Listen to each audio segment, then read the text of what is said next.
Hello, good morning mga surgers. Nais ko lang i-share sa inyo itong aking nabiling magnetic cellphone holder na maaari nating ikabit sa ating mga sasakyan habang tayo ay nagbabiyahe.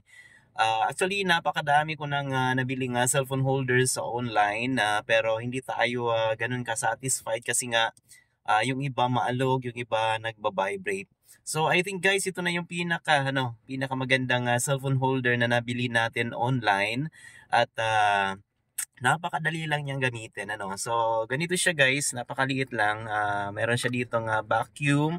Didikit lang natin siya dito sa ating windows. Pwede din po dito sa ating windshield. At ayan, so ito na mga nasa kabila niya, dito natin ikakabit yung ating cellphone. So, meron pa siyang isang maliit na metal na ikakabit natin siya doon sa likod ng ating cellphone para kumapit siya dito sa magnet. Ayan, so napakaganda guys at wala siyang alog.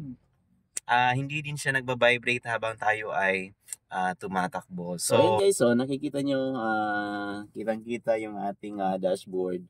Nakadikit lang yan dyan sa windows natin. Ayan, ito naman guys yung kuha natin kung ikakabit natin yung holder dito sa ating windshield. Ayan, kung gusto mo makunan yung inyong mga pasahero. Ayan, so kita-kita yung loob ng ating sasakyan. So ayun guys, bali ilalagay lang natin dyan sa comment section yung link kung saan natin nabili ang cellphone holder na ito para matry nyo din. Ayan, maraming salamat. Again, this is Sir Jers.